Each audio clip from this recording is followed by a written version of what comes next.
We fell out of love like shooting stars came crashing down, and we're building back up again now. I see your heart, see your mind, see all you hide. I won't let you go, can't let this die. When you lose yourself, I'll be right beside you. I see your heart, see your mind, see all you hide. I won't let you go, can't let this die. When you lose yourself, I'll be right beside you.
Welcome to Apex Racing TV and welcome to Road Atlanta for the BSR MX5 Summer Series. My name's Chaz Draycott, alongside Alex Simpson in the booth, who's also doing the cameras for us tonight. And we're looking at a very overcast Road Atlanta. Alex, what do you reckon the weather's going to do to them here? Do you reckon they'll be a bit more confident on this track?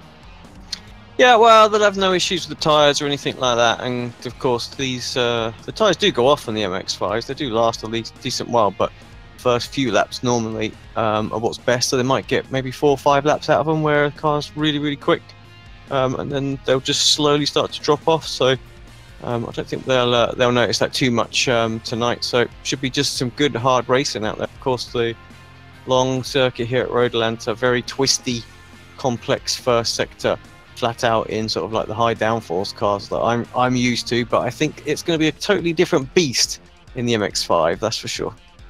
Yeah, as we see, they're doing about sort of 133s of the class of the field at the moment. Most of the guys in 34s and 35s, so it's quite a long lap for an MX5 around here. We know the MX5 tends to favour shorter laps, but it is going to be good to see them obviously going for it all the way through the race and not worrying about tyres, like you say. So should make it some just a slight bit more interesting, I imagine, towards the end. Just the last few moments of qualifying underway. A few drivers coming around to see if they can improve. And a few people, looks like they are indeed. Pretty close up top at the moment as well, to be fair. You've actually got the top two has just changed around actually. Stelian Chepolevski's just gone fastest with a 133.79. Before that, though, he's only actually 300ths quicker than Jamie Ayres, who's second, and before that there was only 100th between them, so really close. And then even then, behind them, Jack McIntyre's on a 133.90. So the top three really close there. It's going to make for some good racing. I think one thing we always know with Road Atlanta, and especially this particular car, anywhere where you've got a different, where you've got like a long straight, these cars just stick together with the draft. So I think that's exactly what's going to happen. Yeah, it's going to be good fun to watch. There's going to be a lot of manoeuvres down into that chicane. Obviously, you want to be wary on the brakes. I imagine there's going to be a few of them tonight that may get it slightly wrong, but we'll have to hope that doesn't happen too often. As far as I know, I can never get it right because they're all red, but I'm sure Peter Van Gool is in the Momo team or Result team. I think he's Momo, isn't he? He's Momo, yeah. So it's the Momo 1, 2, 3, 4, 5, as far as I know at the moment, at the front of qualifying, and then 2 of the Youth Energy boys. Yeah, exactly that. Followed by another Momo car. So yeah. Good qualifying from them. And I think I was looking on the Facebook chat today, and they were saying, there's a lot of people saying they were looking very, very strong for this one, and that clearly is the case. Definitely is. They're out in force once again. I mean, last week, I think they took 1-2 finishes at all 4 races, didn't they, last week at Indianapolis? I think you're right. As we're just looking at McIntyre, see if he can improve. And actually, he was on an out lap, so oh well, it's not going to count. That's for sure. Just getting there. Last tiny bit more practice in, I imagine. Yeah, exactly. We'll beat everybody done. I think everyone will disappear. Indeed, they do. And we have a qualifying grid for you. Okay, so Stelian Chepelevsky takes pole position from teammate Jamie Ayres, from teammate Jack McIntyre, from teammate Steve Hefford, from Peter Van Gool, who was also his teammate. I nearly got it right. Anwar Smith takes 6th place ahead of his teammate Adam McNally, with Nick McCarron 8th and Tobias Cherney in 9th. And Daniel Bristow, a new name to the series in my eyes anyway, is 10th. And William Daniels is the highest placed AM driver in 11th. He's followed by Daniel Hunt in 12th, with Stuart McFadden 13th. Good to see Stu racing tonight. 14th is Taylor Lane, 15th Craig Cameron, 16th is Lorne Murray, 17th Gregory Vranks, 18th Jack Ashton, and 19th is Ryan Walker. Again, good to see Ryan out there on track tonight. He did all right last week.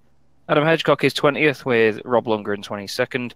Rob Lundgren 21st, Adam Delmont 22nd. Carl Hardy 23rd, Max Wright 24th, Kip Stevens 25th. Scott Malcolm is 26th, and 27th is Craig Jones in car number 27. Car number 28 is 28th in Ralph Cullinan. 29th is Peter Knowles.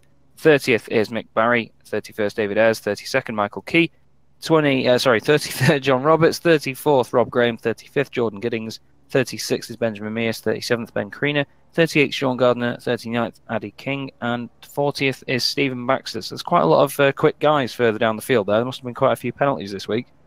There was a lot of penalties, so just waiting for a few. It was a comment that was also put up in how many people were serving them. Yeah, it seems like there was quite a lot of incidents last week in that last race. Seems like that's obviously caught up with a few people, but it's why these sort of systems are in place, I suppose. Levels the playing field and it tries to encourage cleaner driving, so hopefully we'll see that working tonight, but it's a tough circuit to get round here. It's Road Atlanta without a bit of contact now and then.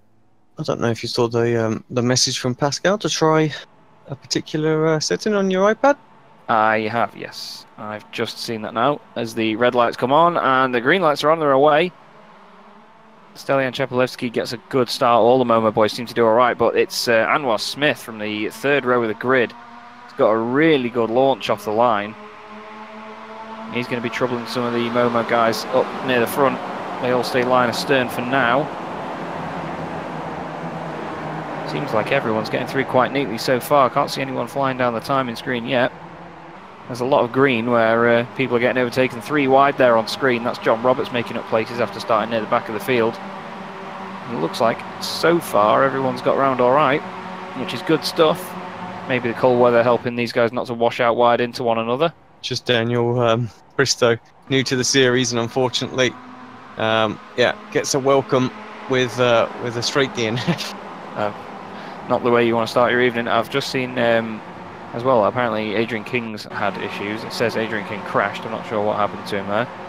Obviously just find out now. Oh, he's just lost it as he turns right, and it's gone around. Someone else went off in the background there as well, I think. One of the red cars. That was one of the Result Clothing cars. I think that was Mikey Key. Back near the front though, Momo guys are having it out with each other. There's nearly 3 wide as they come down to the chicane. Anwar Smith still trying to trouble Peter Van Gool. He's really late on the brakes. Keeps it side by side as we go through the second part of the chicane. As we look at Jamie Ayres there, following Stelian Chepelewski and not Michael McIntyre, he's a comedian. Jack McIntyre's in the lead of the race. There's 3 wide. The Youth Energy boys are, side by side. They've made contact. Anwar's the one that loses out. He keeps it in a straight line on the grass though. There's still 3 wide. It's through the middle. Out comes Tobias Cherney. Fantastic opportunistic work there by Tobias. He's actually passed all 3 of them. Brilliant stuff. Yeah, why not?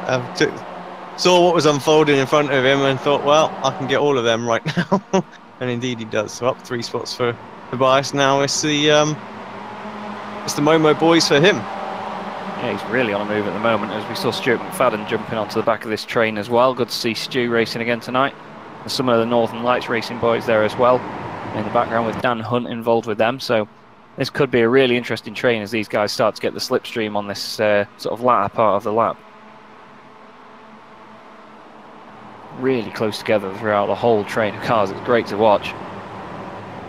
But you've got to be thinking, if you're in the Momo team right now, you're all going to be working together. I mean, you won't want to hold each other up too much, but I think they're just going to let each other sort of overtake and sort of cycle through positions almost every lap with this slipstream involved. What do you reckon? Yeah, I think so. It's definitely at the front, as we see. That is, it's not Hefford, it's Stellion and McIntyre about to exchange position. So yeah, I really feel like this is going to be the way of things for them. See it very often in the Arithmetic series as well. Problem I feel we have for Robert Lundgren. He has just jumped back to the pits. So big hit for him. He got hit by about 4 cars there, didn't he? Yeah, and also Max Wright with them as well. Shame for Rob there. Hopefully we won't see him using the hashtag that he's used a few weeks of hashtag blame Lundgren. David Ayres also had a problem, I think. They're both gone. Yeah, just a spin. So it is quite easy to unsettle this car around corners like that, because it's a very long, fast corner, so they can quite easily hop around, gradually oversteer. As we see side by side there, that's Anwar Smith putting it down the inside of Van Gool. Tobias Cherney's in there as well, and McNally. They've got that usual problem on tracks like this where one corner leads into another, where if you're going for a move, you've got to be really cautious of the guy behind you if you're sort of attacking and defending at the same time. And it seems like McNally's actually made the jump there, and Peter's now stuck with Anwar on his tail, and that's is that Nick McCarron behind him, isn't it? It is indeed, yep. Still great to see them there. They're not losing touch with the leaders. Tobias Cheney's obviously having a good one there, but I think actually Nick McCarron was higher up than that before, wasn't he? Or was it? Yeah. It was Van Gool actually, wasn't it? Van Gool was 5th in the train, and then he's just dropped back a bit. Peter Knowles, he's had a problem out there as well. Also a crash. Take a quick look at this. That's not Peter. There we go. See exactly what happened to him in the Black Star car. Oh dear. Yeah. Oh yeah. Wow. You're going to feel that in the morning. Yeah. That's not sure whether he did it on purpose to get it out of the way, but it rolled quite nicely off the track there. As we quickly scan to the front, and here we go. Hefford looking in the middle there, but that's Chepelewski and McIntyre side by side. Now that's going to hold them up a bit, actually, being side by side through turn 1, because Hefford didn't want to go for the move. Ayres has had to back out. Now look at Cherney, he's going to jump in on this. They're 2 by 2 into their little right kink. Oh, really, really well done to keep them all on the track there. But Ayres is now going to be worrying, because he's got the really quick McNally and then Tobias Cherney as well in there. Hefford running a little bit wide in the right-hander, it seems, but looks like McIntyre and Chepelewski are starting to break away this lap, but the slipstream might negate that when they get to the later bit of the lap around here. Yeah, exactly. I feel that's going to happen. Lestellian perhaps pushes McIntyre a little bit down the straight. Tobias and McNally side by side. Tobias holds on in that RSO car. Of course, live timing is available. Just head to the top of the chat box. You should see a pinned post or equivalent. Yeah, go check it out. Just updated it with the event viewer. Fantastic to see these guys going that quickly down that straight. They're absolutely flying. They're reaching, well, I'll say that going that fast. They're reaching about 125 mile an hour, but even so, it looks great as they come flying through. As McNally goes down the inside of Van Gool, or is that, well, it'd be Van Gool actually putting the move back on him, wouldn't it? Yeah, exactly. Yeah, He's got it done. Oh, Smith and McNally. Side by side, the two teammates. It's a 2-on-2 battle there. 2 Momo cars against 2 Youth Energy cars. McHerron's jumping in on it as well. Smith might go down the inside into turn 1. I think he's just going to fake out of it a little bit. Let's see. They're really putting the fight to each other, though. None of these guys are giving up. Dan Hunt has got ahead of the Northern Lights car that was behind him. That was William Daniels. William and his teammate Taylor, and also their teammate Craig Cameron, are actually the top 3 AM drivers at the moment. So they're going really well in their class. Oh, Chepelevsky's out of control there. He got a real slide on. He's all right. But let's take a little look at that back. He's losing places. He's down to 4th now. I think just as he comes right, he bounces on the curb a little bit. And it just, look at it, just steps out there. Wide. Yeah, it's wide. Oh, you're right. Just killed his momentum, didn't it? But he's okay. Yeah. He saw it happening pretty quickly and was able to recover that. This second little group of cars is slowly catching up as well. That's Dan Hunt, William Daniels, and Taylor Lane, all trying to get back on it. The Northern Lights cars there, and there's another little good sort of group, 4-car group there as well. Gregory leading that one with Hedgecock, Walker, all involved. And that's the battle for a podium in AM as well. Actually, Jack Ashton just taking that position now from Craig Cameron. Craig probably won't take that line down. He's given him plenty of room there, though, but I'm sure he'll be back with him with the slipstream yet again next lap round. Seems like we had a problem for Benjamin Mears as well in the background there. I'm not quite sure what happened, but hopefully he's able to carry. Oh, I've just seen him in the pits actually, so he's not carried on. There's no bonnet on that MX5, unfortunately, so it seems like his race 1 may have come to an end. It's down the inside there in turn 1. That's Lorne Murray, is it, going past Craig Cameron? Oh, it is Lorne, and there's a little crash behind as well. It's Ryan Walker involved in that. I think Ryan's around. Yep, that's Adam Hedgecock in that with him as well. Oh! And just recovering, I think that's probably caused a secondary crash. I'm not sure who that was. Oh, they're 2 teammates as well, Walker and Hedgecock. Oh, Walker just loses it. Yeah, it was on his own. And actually, Hedge managed to avoid him. Yeah, he wasn't actually in the accident, was he? To see what happens here, Ryan. Does he collect one? No, the Northern Lights one was completely on its own as well. Yep, so. It was indeed. Try and find out who that was. Actually, no, I'm not going to shame anyone. Well, I'm sure they'll know, and they'll probably laugh at it when they watch it back. So yet again, Momo guys side by side. That's Hefford on Chepelevsky with I forgot his name then. McIntyre behind him, and Ayres. As behind that, actually, Cherney is trying to put a move on Van Gool. Side by side into the first part of the chicane. Van Gool sticks his line down the inside, but now Anwar Smith seems to have got a bit of a cutback there. He's 3 wide as they come over the crest. Great stuff by Smith, and McNally wants to get in on this as well. Smith's got the advantage there. Van Gool watching a little bit wide. Really good racing by these boys. They're giving each other, I was going to say plenty of space, but they're giving each other enough space, I think, is the best wording for it. It's down the inside there. McNally as Cherney runs wide into the corner. But now he's got to look behind them at Dan Hunt as well, with Nick McHerron and William Daniels closing in. This is brilliant stuff. Van Gool's on the grass though. I think one of them might have got a slowdown there actually, although no, seems okay. Dan Hunt's got past Cherney. Smith's broken away from this easily, look at him go. That's what he needed to do as well. He's still just... Oh, that's McNally around. He's done well to keep it off rolling back on the track. I think John Ashton's had an accident as well. Same time. Here he is. He's lost that podium place in AM as well. That means it's 3 Northern Lights cars on the podium in AM. That's a great result for them, and I'm pretty sure it's going to be 3 Momo cars on the podium in the Pro and overall standings as well after this. As Steve Hefford goes back past Chepelevsky, with Ayres and McIntyre acting as rear gunners at the moment. Don't think Anwar Smith's going to get that close at the end of this lap, but I think it'll be 1 to go after this one. They may actually just get 2 because we've got about 45 seconds left before it's 14 minutes. Before it's before it's 14 minutes. My maths nearly failed me there, I think. Haven't seen a white flag come out, so we may get 2 more laps. As Chepelewski goes down the inside of Hefford. Hefford sticks to his guns around the outside, but they're not battling too hard. They're just sort of keeping the momentum, although Chepelewski nearly goes into the side of him there.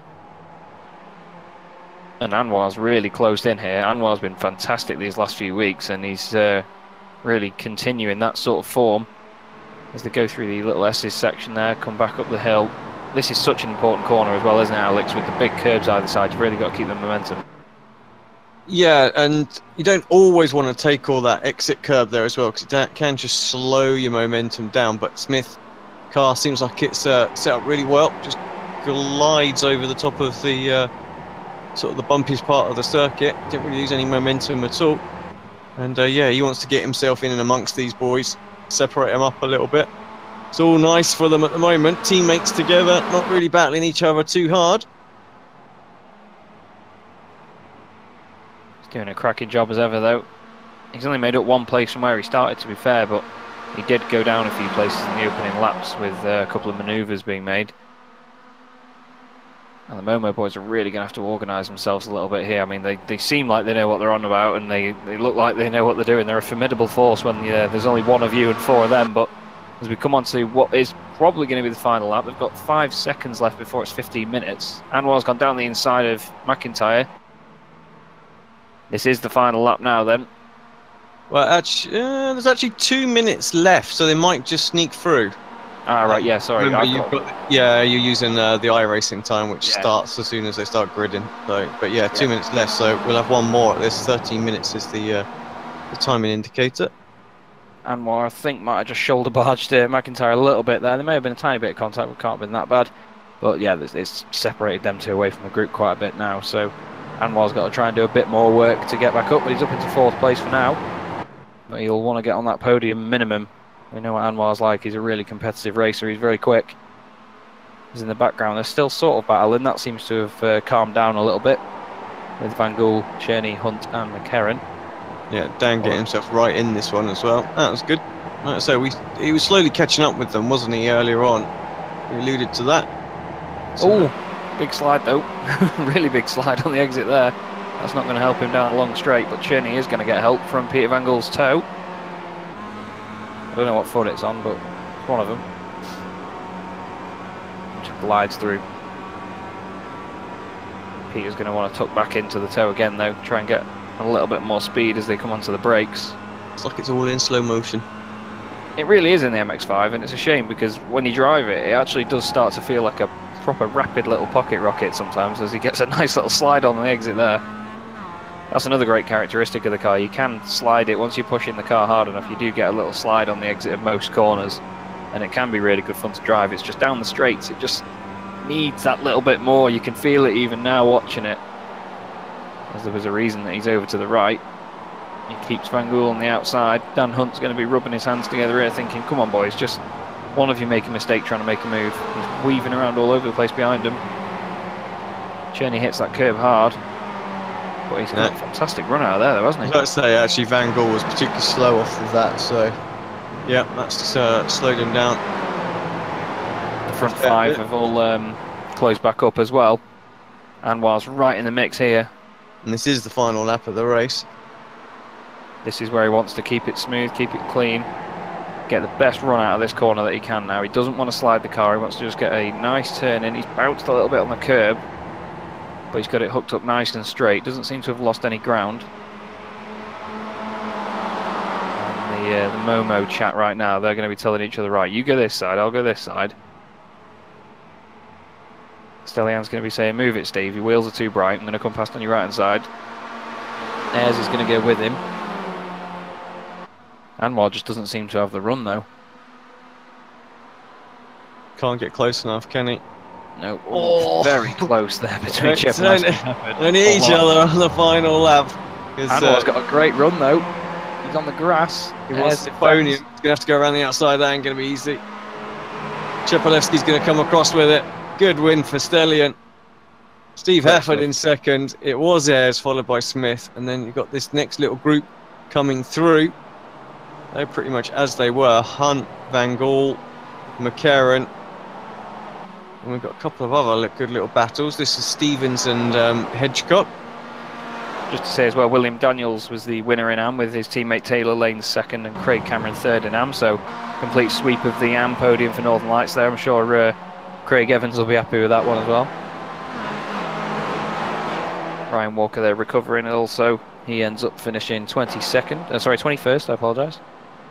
With Scott Malcolm 22nd and Jordan Giddings 23rd. McNally actually also got the car going again and finished 24th. Just a couple more to come across the line, I think. Well, that looks like it's seen better days, doesn't it? Yeah, at least the wheels look clean. Yeah, this is true.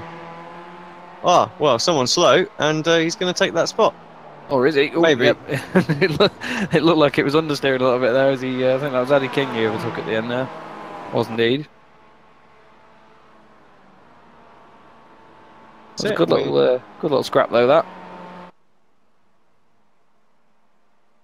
Jack McIntyre actually did the fastest lap of the race on the last lap. He did a 1:34.1. I think that was quite a good bit better than anyone else. I think, actually, to be fair, his teammate Steve Hefford did a very similar lap, only a couple of laps before as well.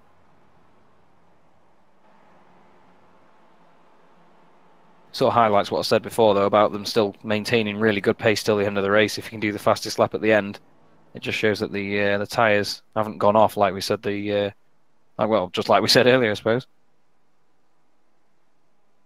Right, I have the final stand-ins if you would like to do the honours.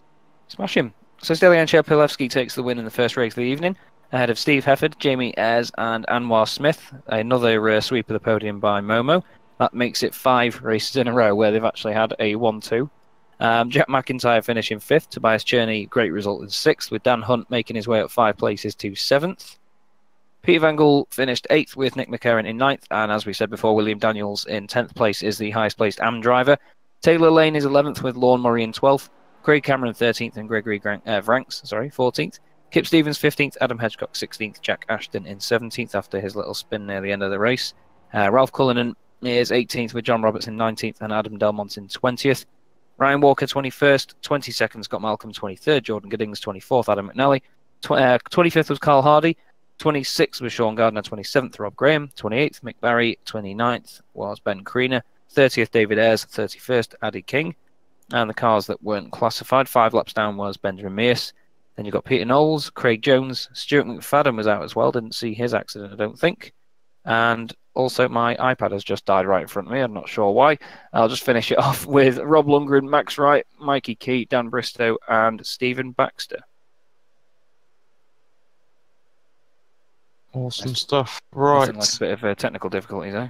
No, and we were sort of trying to give some feedback to the developer during that one as well, so apologies. We noticed something with the latest build. Right. I was forever waiting for the wheel to come up. Did finally manage to do it. So let me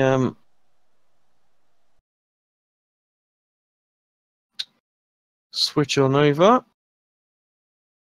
I'm not quite sure what it is, what's with it every time. I have to reload it into the scene every time at the minute. So good old XSplit playing us a fool. Let me give it a spin and I'll tell you where the reverse grid is going to be.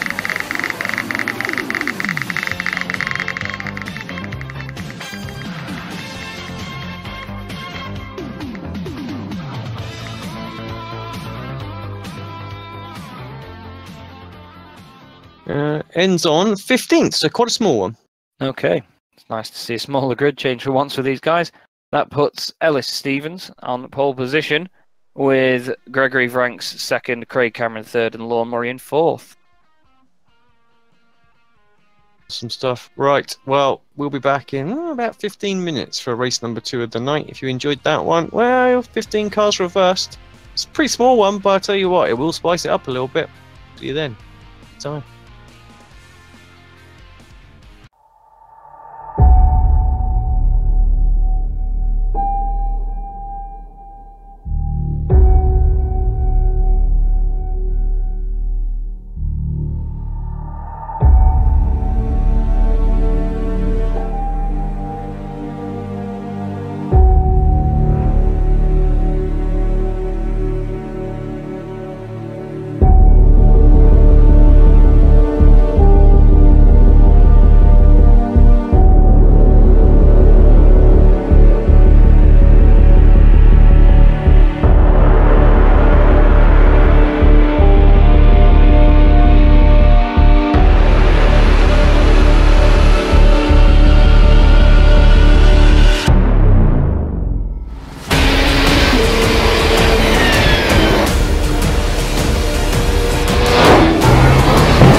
chair of the Indianapolis Motor Speedway.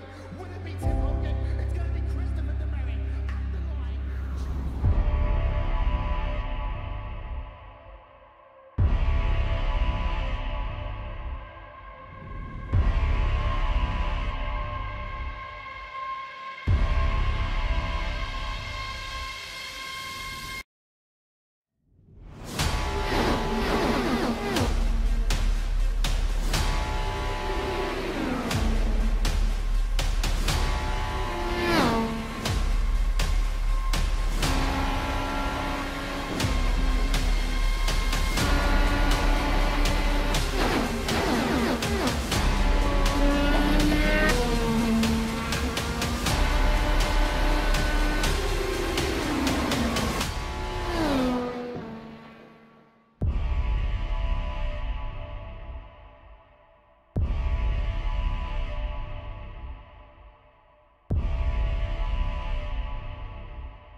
chair of the Indianapolis Motor Speedway.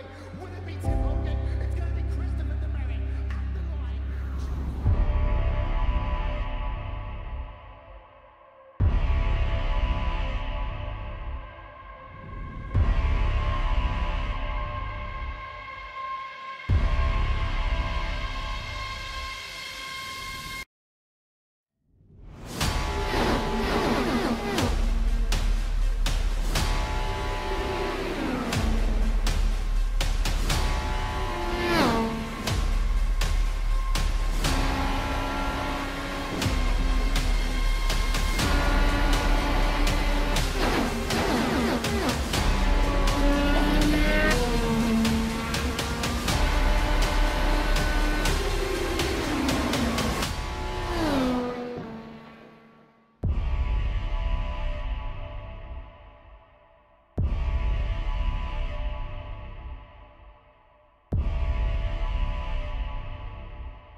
To Road Atlanta, and welcome back to the BSR MX5 Summer Series. I'm Chaz Draycott alongside Alex Simpson for race 2 of the evening. It's a little bit hotter this time round, but it's still not too hot actually. Track is looking at 26 degrees Celsius. Alex, it's probably going to be the same as the last one, do you reckon? Yeah, pretty much. I don't see any real difference. I mean, mostly cloudy, track temperature a little bit hotter, but not much. So no real issues there. Small reverse grid, so good bit of battling towards the front, but only the top 15. So not the craziness like 30 that we often see and associate with this series. Yeah, it's going to be quite a good mix. I think these reverse grids have a bit of best of both. So like you get the smaller ones, so it kind of keeps, no offense to everyone, but like the quicker guys are sort of from race 1 and still near the front. So it just sort of changes the playing order a little bit so that it's still the same sort of talent spread, but you get that sort of continuous, really close racing. And obviously with the bigger grids, it really mixes it up more because you get, again, no offense, some of the slower guys from the first races at the front. So I think at either ends of the scale, it's a nice little thing to have. I think can never predict it as well, and I think some series we start to see drivers trying to predict where to go, and you see them drop back a little bit. So it's nice to throw the odd sort of small one in there and really keep them guessing too. Yeah, it catches people out. I mean, to be fair, the reverse grid on Monday night in the World GT caught me out when they were like, "Yeah, Chaz, you're on pole." It's like, what? No, I'm not. But yeah, I mean, back in the days of things like the BSR Kia Club Series, we had, I think, any car that's on the lead lap. I think we had like the last car on the lead lap or something. So people would battle to stay in front of the leaders. They'd obviously just sort of stay behind and go off in inverted commas by accident. And we had a couple of people sort of accused of that back in the day, where they'd go, "Oh no, I've gone off because I'm not having a very good race," and then they'd be on pole for the next one and walk away with it. But yeah, like I say, keeps them guessing, doesn't it? Indeed, it does. Right, hopefully we're going to advance any second now. Yeah, we should be looking at finishing this little warm-up session. For anyone that gives one, Jack McIntyre's fastest at the moment, with Cherney second and Anwar Smith third. And it's Chepelevsky and McHerron. So more of the same, as we said momentarily. Well, momentarily, a moment ago. But it's still really close, actually, to be fair, even in just a little warm-up like this.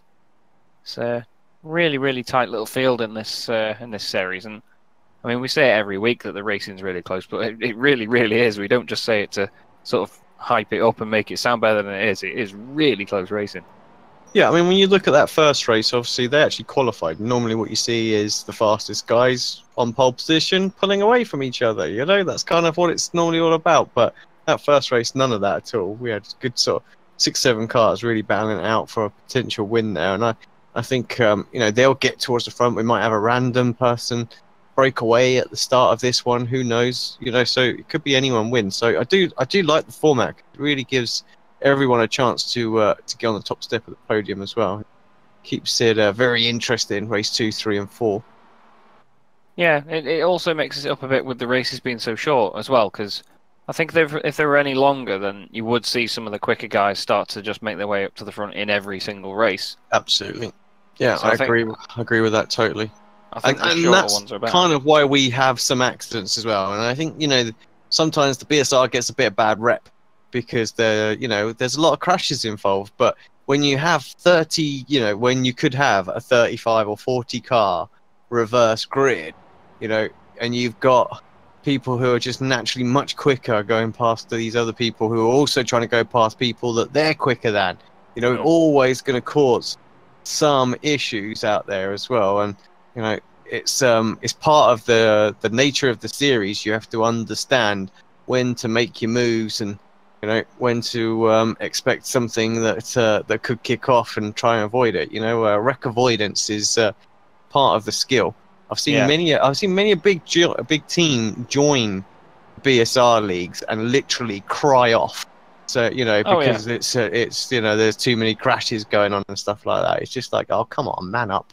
You know, avoid them just because you're not racing a world championship driver and they're a bit slower in the apex and you smash them up the butt. There's no reason to say the series is rubbish. You just that's what you're up against. It's a reverse grid race, so it's it really humbles those guys as well, because they have to learn to drive with people that they're not used to, and that sense of unpredictability really sort of spices it up for them and us and everything. And that's why we kind of enjoy these. Yeah, definitely. It's just everyone's got to step out of their comfort zone once in a while. I mean, it's motorsport. It doesn't do anyone any favors. It's one of them where you'll go to a track one week you don't like, or you'll be in a car that might not feel as good at a certain circuit, for example, and you can never sort of choose who you're always going to be racing against. You can never choose how you're going to perform.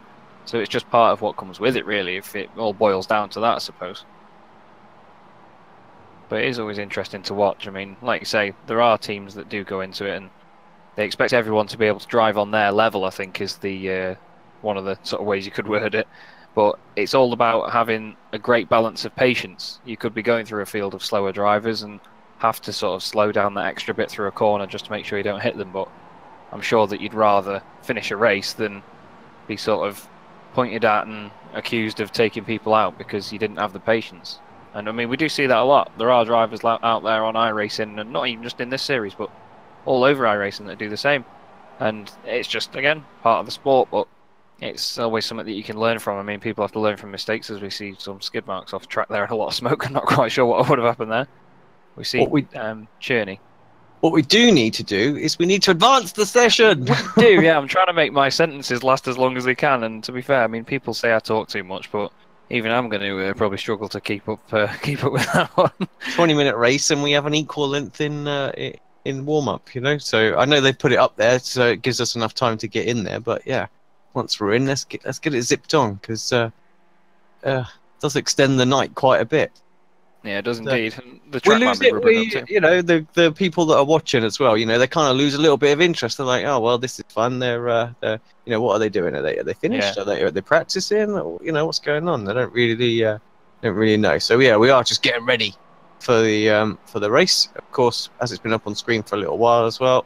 Don't forget to hit that like button. Give us, you know, tell us that you like what's going on out there. Of course, you know, it's not a lot going on right now. You know, so don't hit the down button. That's the thing. You know, like and share us on Facebook as well if you're watching on Facebook. Guys tuning in on there, keep the conversation going. But yeah, so McIntyre, like I say, it's just parked up on the side of the road. He's probably got bored. Yeah. He's probably sat watching the stream right now. He's just parked it up, got his iPad out of his glove box, and he's giving it a follow, giving it a like, you know, the usual. Make sure you subscribe while you're there, Jack. His teammate on the other hand, Jamie Ayres, he don't give one. He's just driving off. Although we have advanced the session, so we will head down to the grid at last. Stephen Baxter saying bedtime stories with Chaz. Oh, that's going to haunt. The thought of that will haunt a lot of people, mate. We look at the grid then. We've got Kip Stevens on pole position with William Daniels and Adam McNally second and third. Craig Cameron is in fourth with Taylor Lane fifth. Peter Van Gool sixth. David Ayres seventh. Stuart McFadden eighth. Carl Hardy ninth. Sean Gardner 10th. Ralph Cullen in 11th. Jordan Giddings 12th. Lorne Murray in 13th. And Rob Graham in 14th. The rest of them, actually, to be fair, it was a 15 spread, wasn't it? Was, yeah. I think I might have read that wrong in the wrong order there, sorry. I did. I was on the wrong tab. So that was all wrong. Ignore that, except for the fact that Kip Stevens is on pole position. That's twice I've done that. Don't worry. Gregory Franks joins him on the front row. We saw it all on the overlay though, so there we go. So the red lights come on. The revs rise.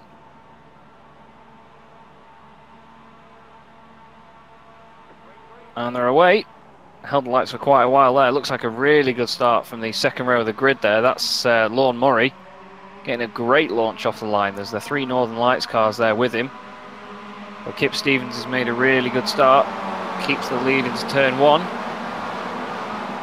He's got Franks and Cameron. Franks trying to get a cutback as he heads over to the right-hand side. He's actually got a long side as they go up to the kink. Oh, if he could have just held it there, he'd have had the inside for this corner and been through. Really, really closed up field behind that, though. I think Murray and that would have been Craig Cameron. They were side by side, so they held the field up a bit. Someone went wide as they went down into the S's. I think it was Peter Van Gool going across the grass. Seems to have had no issues rejoining. There's so many red cars in this field still. It still bewilders me week after week. We see a few cars slowing down there. I think someone went off on the right-hand side. There is one of the Northern Lights cars. There's a red car out on the right as well. Just going to quickly scroll back up and see what happened there. Can't see it on the event page on our timing screen. Peter Van Gool. Hedgecock, Roberts. There's someone's McFadden over in there.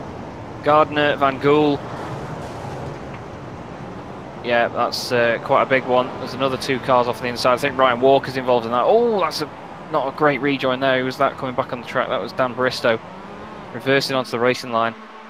As we look back at the front, though, we've got Franks Amdriver taking the lead from Kip Stevens. Lorne Murray's in there as well behind them. Two of the Northern Lights cars are still there.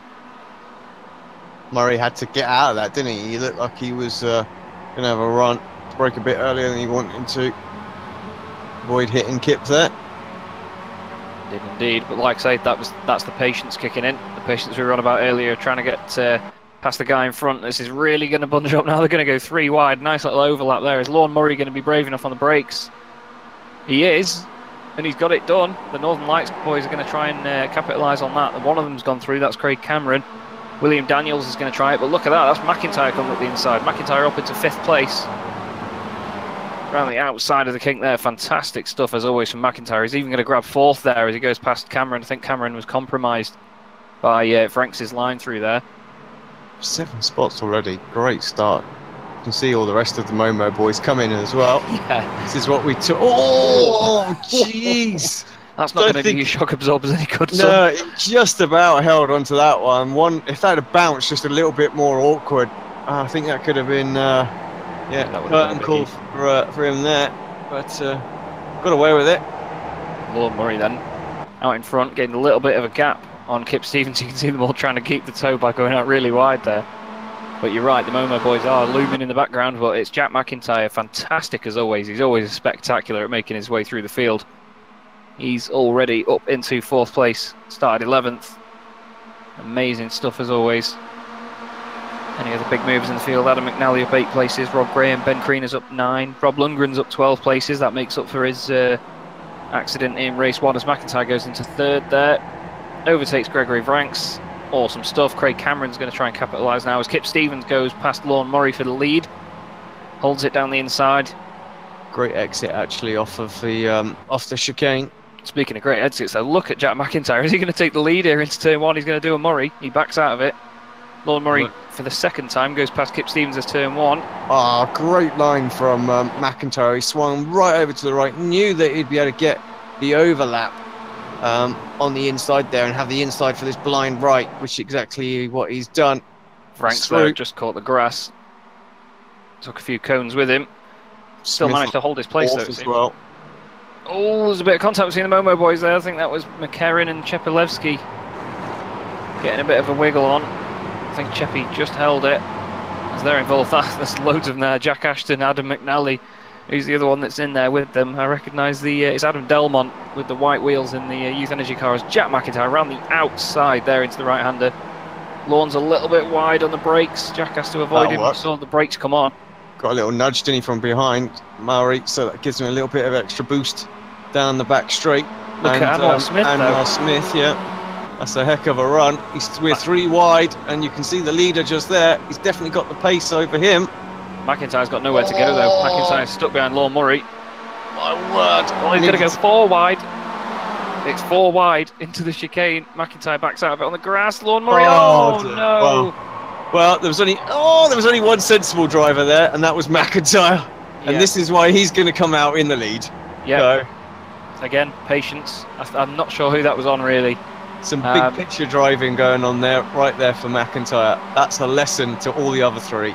Watch and learn. I mean, he put a video up actually that I know I shared it on Facebook as well. Of he gained 22 positions in 2 laps and got 0 incidents.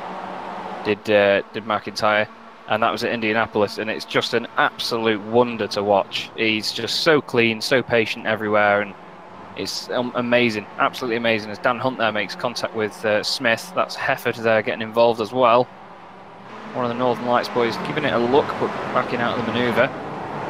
Fantastic trainer cars in the background there as well. That seems to start. Oh, look at Hefford! Do you see the air he got there? I'm not surprised he's into the wall. Let's look at the timing screen and he's gone. We'll have to have another look back at that just for my statement. Oh no! Oh, I need to go back a bit further, see if we can get a slightly different shot, because it was wide. That's some rallycross stuff. That. First shot we got off of the main TV shot. That was epic because he literally just was full in the air. Another poor race for Ryan Walker. There's a replay of him hitting the wall. Night's gone to hell for him, really. Such confidence after last week. Really enjoyed that return to the series, but no. Yeah, he's just having a bit of a tough time. It happens to the best of us, though. He has people have good weeks and have bad weeks, as we see Kip Stevens pushing Craig Cameron down the straight. He said, "Go on, son, get on with it." We're going to turn 1. Craig keeps the place, though, although he's a bit wide there. Oh, great save. Really good save there. He got a wiggle on as he caught the gravel. Oh, he's got another slide on there. Fantastic stuff from Cameron. Really chucking that car around, but he still kept the place. As Dan Hunt there, I believe his teammates with Kip Stevens. The livery looks very similar. It is actually similar, it's just a different colour on the secondary colour. Chasing down for 3rd place. This is the battle for the podium as a few guys get a little bit of air there. Behind them they've got Anwar Smith, William Daniels, Sterling Chepelevsky and Gregory Franks, so they don't want to be slowing down at all. Jamie Ayres is just on the back of that train too. Go through the double right-hander then. That's Franks, and sorry, it's not Franks, I apologise. It's Anwar Smith and William Daniels side by side. Daniels not leaving him much room. Still together. Pretty sure Anwar's going to get down the side of him, although actually he doesn't seem to have a massive run. Oh, Dan just dives out of the slipstream there ahead of his teammate Kip. It seems like Kip's let him go actually. He was really early on the brakes, so that might have been a bit of team play there. Dan gets a great exit out of the chicane. He's going to have Cameron here as they go down towards the final corner. Yep, he's already passed him, and Kip might go with him as well actually. Yeah, he does. Yeah, so he really tries, but he does. Chepelewski there as well, really piling the pressure onto William Daniels, and now his teammate Craig Cameron as well. They're going to have to work together. Oh, he goes down the inside of Kip Stevens. 2 by 2. Chepelewski on the right makes it 3 wide. Fantastic stuff by Chepelewski if he pulls this off. On the brakes. Yeah, well, he slots in. He does the safe thing and stays behind Stevens. So really, really good work there by Chepelewski as always. Yeah, he got the one. It was a bit too risky to ask for the second. Definitely.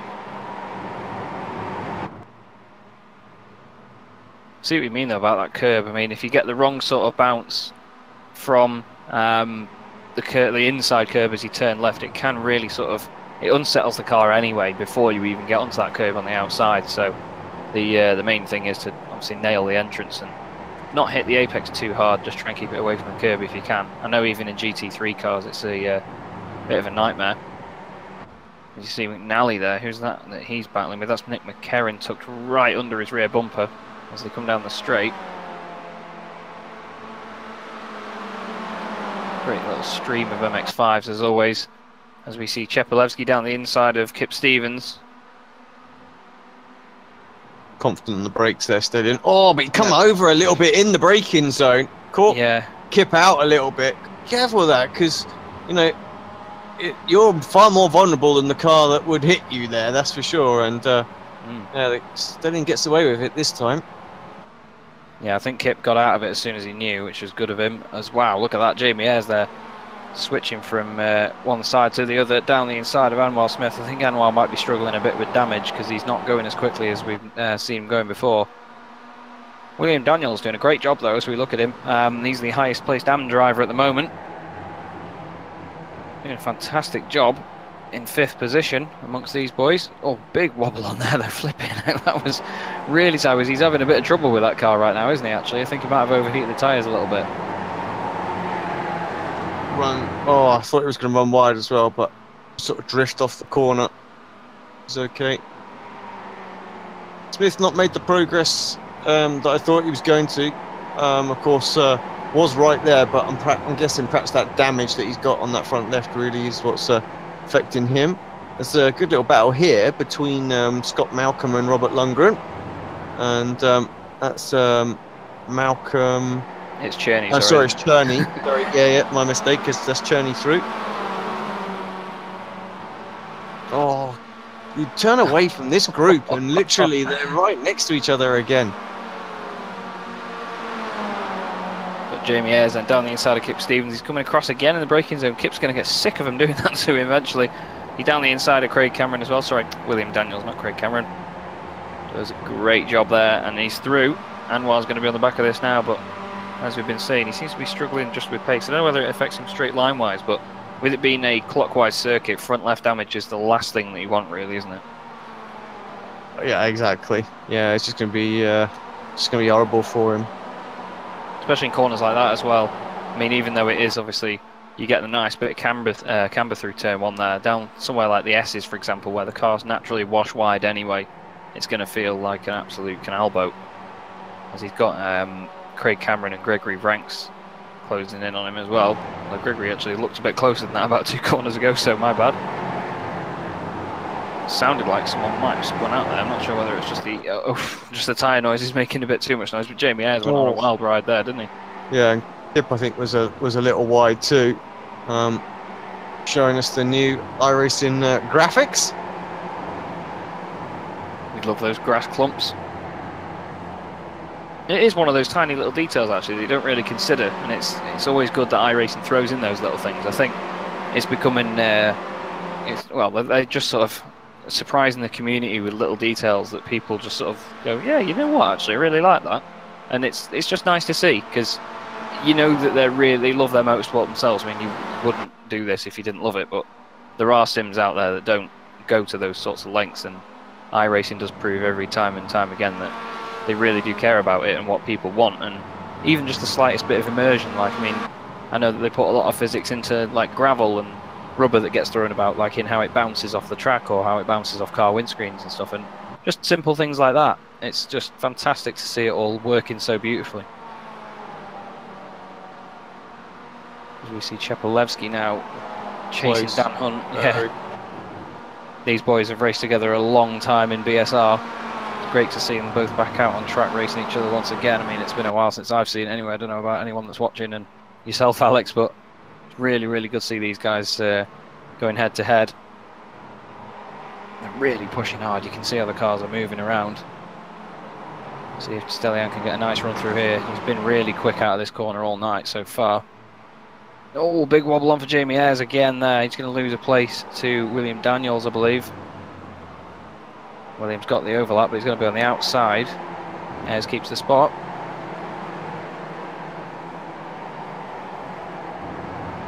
Oh, he seems a bit wide in that right-hander as well. There's just battles everywhere we go. I mean, even in the background there as well. That's Adam McNally, Peter Van Gool and Gregory Branks there together. As Kip Stevens comes alongside William Daniels then. I think Williams' AM win in this race is going to be pretty secure as he goes over to the right. Let's try and go past Jamie Ayres. He's on the outside into the chicane. As in front as well, Chepelevsky's been past Dan Hunt already actually. He's that quick, we didn't even notice until then. Really good stuff between these two boys though, constantly overlapping. As they go into the final corner, then Jamie Ayres has got the preferred line down the inside. Craig Cameron's a little bit wide. Kip Stevens with a great run as well. Anwar Smith is going to really want to make the most of the tow. Kip still down the inside. Not a massive amount of room there by Cameron, but he's kept the place. He's kept the momentum as there's a car around in the background. That's Adam McNally, I think. Was McNally.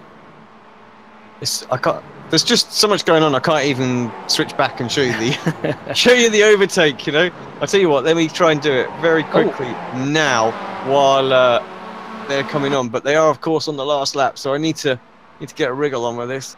Dan actually got back past Stelian in the first sector as well. Oh, there you go.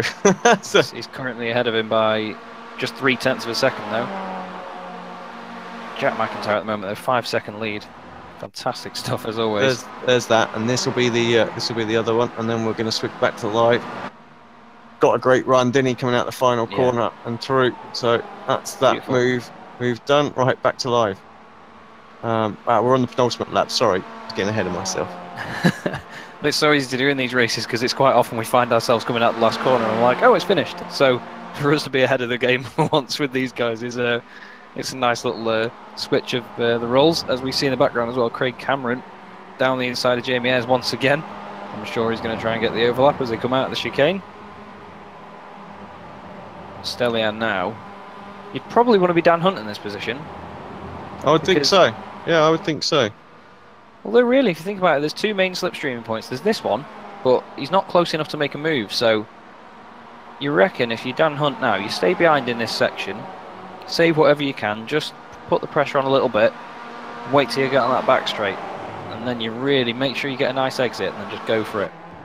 And I reckon you can get him into the chicane, and then as long as you don't give him the overlap, you should have it, but that's a bit of a wide exit, isn't it? I was about to say, he got really out of shape there, and that kind of hurt big time.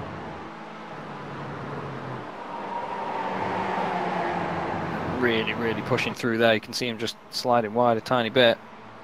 Now he's going to have a little bit of slipstream coming up here as well, which is going to work for him, but he just needs to make sure he doesn't overdo it in these two right-handers. Although he's very close, he's really closed up there actually. Just wants to make sure that he doesn't have to back out and compromise his run out of here. Really, you couldn't be closer, could you? You could not be closer to the back of that. But it's not going to give him much slipstream though, that's the thing. He's only going to get slipstream for a matter of seconds, and he's already had to pull out of it and see what he can do. He's gone for the outside line, which would give him the inside to the right-hand part of the chicane. So it's tactical stuff, really tactical stuff between these boys. It's great to see. There's Jack McIntyre there. You can see a little red dot in the distance. He's just controlled it since he got the lead. Fantastic stuff side by side by these boys, and he's done it. Oh, it's through. Yeah. Absolutely awesome.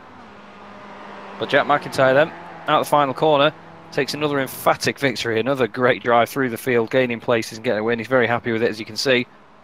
Dan Hunt comes home in second place after that brilliant manoeuvre. Really tactical racing there. Stelian Chepelevsky on the podium for the second time of the evening as well.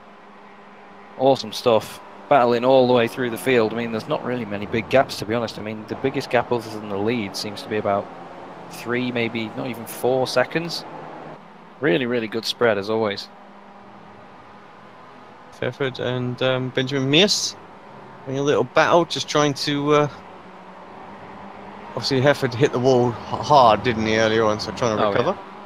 Yeah, I think he's in a similar boat to Anwar Smith right now in terms of having one corner that's just really badly damaged and it just hurting the car. And you can see Ralph Cullinan closing on him out of the final corner there. It's not behaving itself. He'll be thankful to have got that over the line in the end. Oh, who's that? That's Max Wright. What happened to Max? There's a Automat car going slow across the line. I don't know whether John Roberts is going to have him. He does. John Roberts just has Rob Graham over the line there. John also with damage from that accident at the beginning of the race. Not sure what happens between Max Wright and Rob Graham there. Because Rob seems to be slow coming out of that corner. But there, once again, is your race winner. Jack McIntyre, really, really formidable in this car. We say it week after week. He's just absolute class of the field, if you ask me, mate. Really, really good effort every time we see him, and he's always making places, and he always keeps it clean, other than that front right corner, which has got a tiny little knock on it. Yeah, absolutely. Don't know, he's always been quick in this car, but just seems to be getting quicker and quicker. Yeah, I think what really sort of the big one that made me notice him when I started commentating on him was Charlotte, and he was just constantly battling for the lead all night, again and again. He just works the tracks so well, and he just plans his moves one after the other and just keeps his calm, and it's what you've got to do. And he does it absolutely brilliantly, so fair play, Jack. It's great to watch you racing and getting the victories in.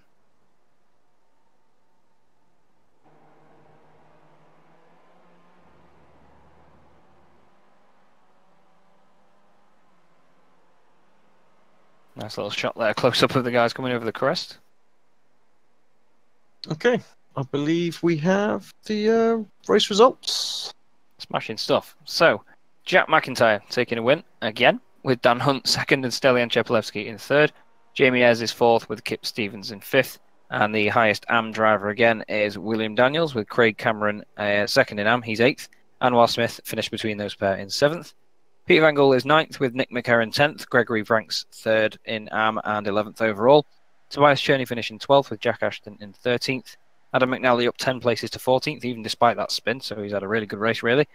Scott Malcolm 15th, Law Murray 16th, Mick Barry in 17th, Rob Lundgren 18th, Craig Jones 19th, Jordan Giddings 20th, Mickey Key in 21st with Benjamin Mears 22nd, Steve Hefford down in 23rd after his accident quite early on.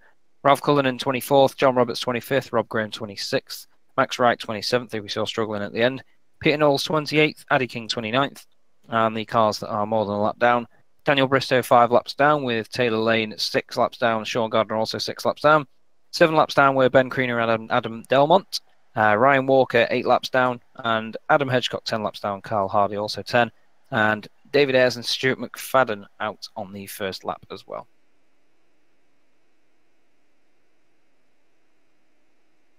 Well, race 3 up next. We're going to need a wheel, so let's give that a spin. Where there's a wheel, there's a way.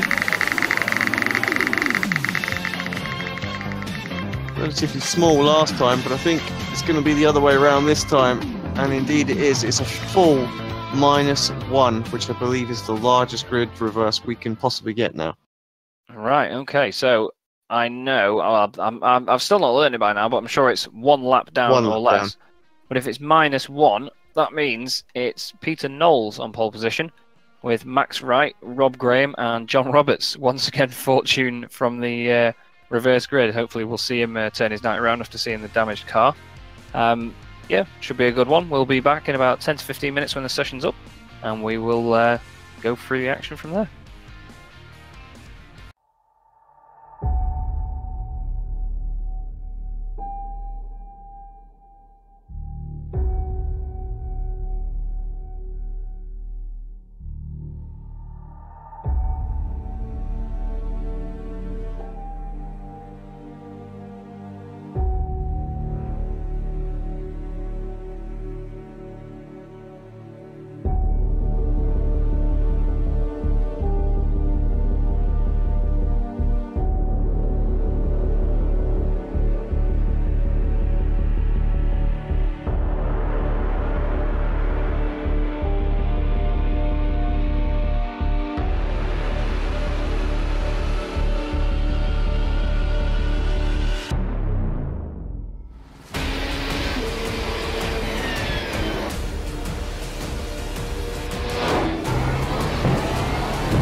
chair of the Indianapolis Motor Speedway.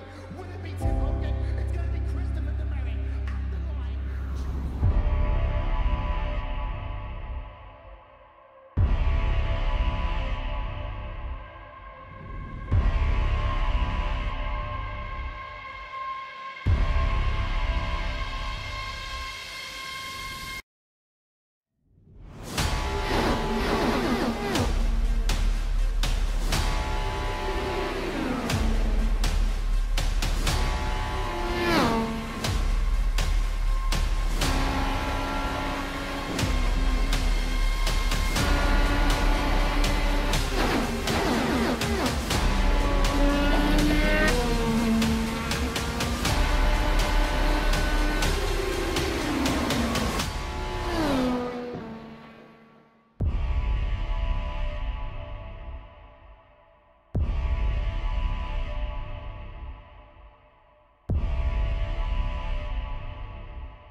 chair of the Indianapolis Motor Speedway.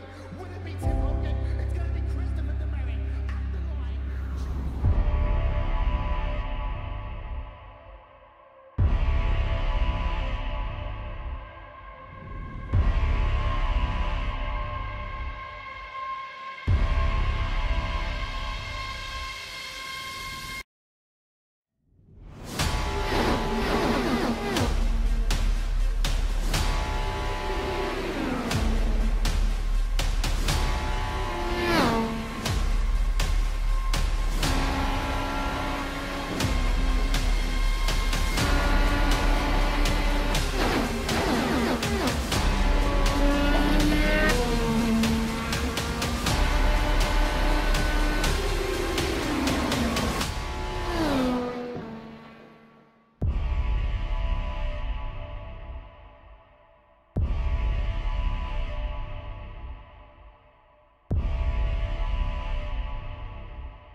Welcome back to Road Atlanta and the BSR MX5 Summer Series. I'm Chaz Draycott alongside Alex Simpson for the third race of the night.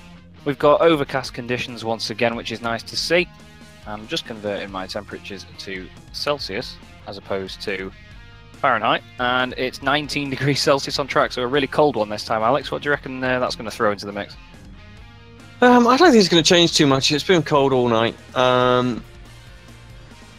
It's pretty much as cold as you can get out there, so maybe a bit of extra grip in places, so drivers maybe a bit more oversteery. Sometimes it can shift the balance more towards the front than they're used to, so might catch a few out the first couple of laps just while they're getting used to it, but I wish it was that cold here right now. I'm absolutely boiling, to be honest. It's been absolute scorcher in the UK today if you're not over here, and we even hit 31 degrees Celsius in where I am, so it's been quite unbearable, but at the same time we always whinge about the sun when we get it, so that's just how it goes over here, I suppose.